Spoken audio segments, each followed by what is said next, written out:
एक छोटी सी कुटिया के सामने बैठी थी शबरी।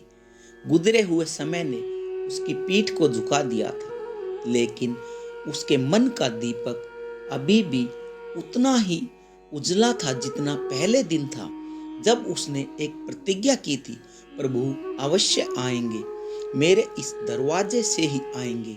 उसने वर्षों तक जलती उस आशा को कभी बुझने नहीं दिया। हर सुबह वह कुटिया के आसपास झाड़ू लगाती, बिखरे हुए पत्तों को हटाती, जैसे किसी राजमहल के द्वार को सजाया जा रहा हो।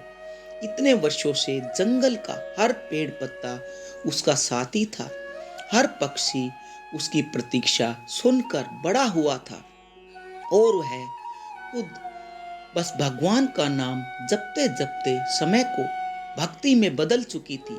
उसे पता नहीं था कि आज वही दिन है, आज वही क्षण है, आज वह प्रतीक्षा पूरी होने वाली है जो शायद किसी जन्म से भी लंबी थी। शबरी अपने बिखरे हुए जामुन चुन रही थी, आज भी वैसे ही जैसे हर दिन, लेकिन उसके हाथों में आज एक अजीब सी कंपन थी, जैसे हृदय कोई गीत गा रहा हो। वह सोच रही थी कि अचानक जंगल के मार्ग पर दो परछाइयां दिखाई दी। पहली परछाई लंबी, तेजस्वी, सौम्य और दिव्य, दूसरी बलशाली, विनम्र, महापरिक्रमी। उसके बूढ़े हृदय ने जैसे एक पल में पहचान लिया, यह वही है, यह वही है। उसके होठ बुदबुदाए। प्रभु, कंपित हाथों से उसने टोकरी जमीन पर रख दी।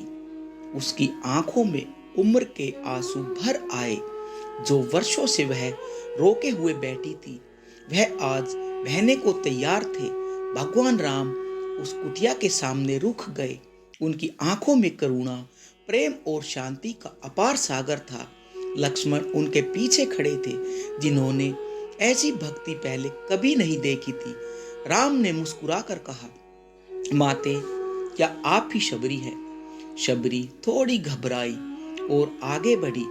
उसके शब्द कांप रहे थे, जैसे वर्षों की तपस्या आज शब्द बनकर फूट रही हो।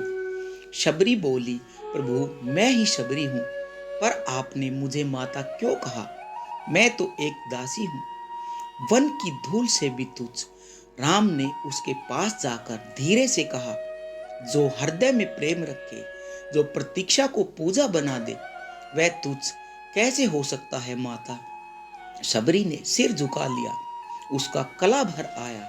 उसने इन शब्दों का वर्षों से सपना देखा था, लेकिन आज जब प्रभु राम सामने खड़े थे, उसका मन समझ नहीं पा रहा था यह सपना है या सत्य। शबरी ने कांपते हाथों से अपने आंसू छिपाने की कोशिश की। राम ने देखा और बोले, माते, जो आपकी प्रतीक्षा है वह ही इस वन को पवित्र करती है। आपके चरणों से तो यह भूमि धन्य हुई है। शबरी रोते हुए बोली, प्रभु, इतने वर्षों से मैंने बस यही सोचा था, बस यह सपना देखा था कि आप आएंगे, मुझे बस एक बार दर्शन देंगे, बस एक बार। श्री राम मुस्कुराए, शबरी, मैं तो वही करता हूँ जो मेरे भक्त चाहते हैं। भक्ति मुझे खींच लाती है। शबरी हड़बड़ाकर जमीन पर बैठ गई और राम के चरणों को पकड़ते हुए बोली, प्रभु, मेरे जीवन भर का फल आज मिल गया, अब मुझे और कुछ नहीं चाहिए। राम ने उसे धीरे से उठाया।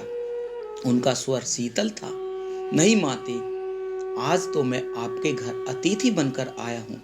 पहले मुझे वह प्रेम दिखाइए जिसकी चर्चा आर्षा मुनि करते रहे हैं। शबरी ने अपने आंसू पूछे।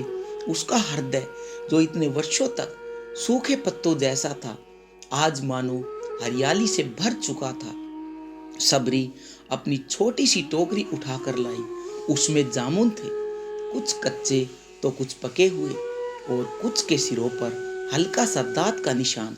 लक्ष्मण ने देखा और चौंक गए। वे बोले, माते, ये तो पहले से छगे हुए हैं। शबरी हड़बड़ाई और शबरी शर्माते हुए बोली, क्षमा कर दीजिए प्रभु, मैं रोज इन्हें चख चख कर देखती हूँ, कि कोई खट्टा तो नहीं, आपको कड़वा न लग जाए।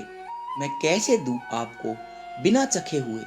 लक्ष्मण कुछ कह पाते, राम उससे पहले मुस्कुराए, एक ऐसी मुस्कान जिसने ब्रह्मांड की करुणा थी। राम ने एक जामुन उठाया और प्रेम से कहा, जो जामुन भक्ति से भरे हों वो अपवित्र कैसे हो सकते हैं। फिर उन्होंने जामुन खा लिया और बोले, माते, यह तो अमृत से भी मीठे हैं। शबरी की आंखों में फिर से आंसू बह निकले, लेकिन इस बार ये आंसू दुख के नहीं, पूर्णता के थे। शबरी ने धीरे से पूछा, प्रभु, क्या जामुन सच में मीठे हैं या आप मुझे प्रसन्न करने के लिए ऐसा कह रहे हैं। राम मुस्कुराकर बोले, शबरी, इस संसार में सबसे मीठा फल प्रेम है और आपने तो इसे जामुन में भी मिला दिया है। शबरी ने दोनों हाथ जोड़ लिए। उसके शरीर में एक अजब सी भक्ति थी और उस भक्ति में सौम्य कंपकपी। शबरी ने धीमे स्वर में कहा, प्रभु, मेरे गुरुदेव ने कहा था कि आप एक दिन जरूर आएंगे, लेकिन उन्होंने सिर्फ यह नहीं कहा था, उन्होंने एक रहस्य भी बताया था। राम स्थिर होकर बैठ गए। उनकी आंखों में उत्सुकता थी। शांत, दिव्य, जिज्ञासु लक्ष्मण भी समीप आकर बैठ गए। शबरी ने अपनी आवाज धीमी कर ली, जैसे वह कोई प्राचीन मंत्र दोहरा रही हो।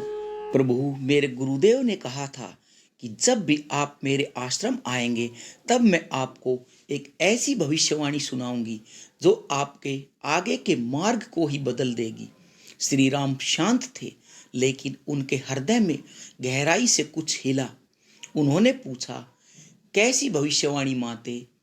शबरी ने लंबी सांस ली। उम्र ने उसके कांधों को झुका दिया था, लेकिन उस क्षण वह किसी आरसी सी प्रतीत हो रही थी। प्रभु, यह भविष्यवाणी आपको सीता माता तक लेकर जाएगी और बताएगी कि किस दिशा में, किस मार्ग के संकेत के पीछे चलते हुए आप सीता माता को पा सकते हैं। राम की श्वास रुक सी गई। लक्ष्मण की आंखें चौड़ी हो गई। जंगल में अचानक गहरा सन्नाटा छा गया और शबरी अब वह रहस्य बताने ही जा रही थी जो सदियों से अपने सीने में दबाए हुए बैठी थी। कुटिया के अंदर हल्की सी धूप पड़ रही थी। धुआं सीनी लकड़ियों की महक वातावरण में फैली थी। श्री राम शांत होकर बैठे थे। लक्ष्मण तनाव में, जैसे उनके अंदर कोई तूफान चल रहा हो। शबरी ने अपनी हल्की और कांपती उंगलियों से अपने आंचल को ठीक किया। उसके स्वर में एक गहराई सी थी, इतनी गहराई कि जैसे किसी हिमालय गुफा से तपस्वियों का स्वर बाहर निकल रहा हो। प्रभु, वह भविष्यवाणी जिसे मैं अब तक मन में संजोए बैठी हूँ, आपके चरणों में रखने का समय आ चुका है। श्री राम बोले, कहिए माता, मैं सुनने को तैयार हूँ। सबरी ने अपनी आंखें बंद कर ली, मानो वह समय को पीछे ले जा रही हो। प्रभु, जिस दिन मेरे गुरुदेव जटायु प्राण त्यागने वाले थे, उन्होंने मुझे अपने पास बुलाया और उन्होंने मुझसे कहा, शबरी, तुम्हारा जीवन अब साधारण नहीं रहा।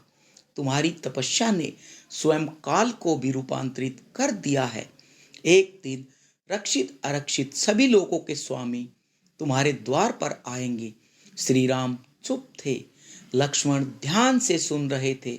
शबरी उसके आगे बोली, मैंने उनसे पूछा, गुरुदेव, प्रभु आएंगे, यह तो आपने हमेशा कहा, पर जब आएंगे तब मैं क्या करूं। मेरे गुरुदेव मुस्कुराए और कहा, उन्हें वह बताना जो उनके जीवन में सबसे अधिक आवश्यक होगा। राम ने शांत स्वर में पूछा, और वह क्या है माथे। शबरी का गला भर आया और उसने एक गहरी सांस ली। प्रभु, मेरे गुरुदेव ने कहा था, जब श्री राम तुम्हारे द्वारे पर आएंगे तब श्री राम से कहना, तुम्हें जिस प्रिय देवी की खोज है वह अभी भी जीवित है। यह सुनकर राम की आंखें भर आई, उनकी उंगलियों में हल्की सी कंपन हुई। सीता का नाम उनके हृदय को चीरता था। लक्ष्मण ने अपना मस्तक झुका लिया।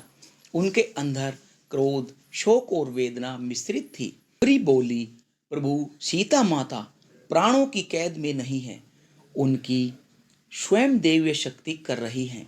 वह अधर्म की छाया में कैद है, लेकिन मन से अटूट और शुद्ध। राम के होठ कांप उठे, लेकिन वह कुछ देर तक चुप रहे। माता शबरी ने अपने हाथ आगे बढ़ाए, जैसे किसी अदृश्य वस्तु को थाम कर प्रस्तुत कर रही हो।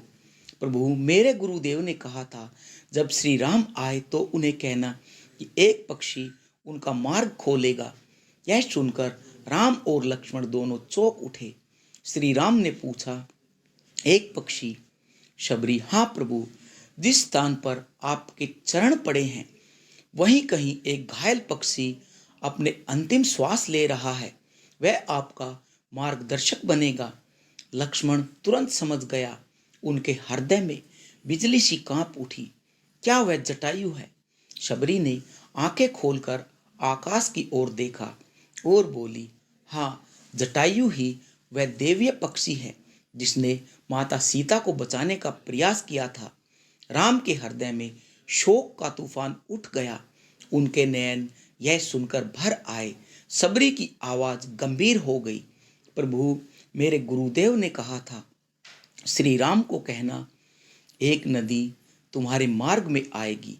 वह तुम्हें परखेगी और तुम्हारी परीक्षा लेगी और तुम्हें पार कराएगी। राम के स्वर में हल्की जिज्ञासा, कौन सी नदी माता? माता सबरी बोली, पंपा सरोवर। पंपा, यह तो यहाँ से दूर है। शबरी ने उन्हें रोकते हुए कहा, हाँ लक्ष्मण, पर हर मार्ग दूरी से नहीं, विश्वास से तय होता है। सबरी की आवाज और भी धीमी पर गंभीर हो चुकी थी।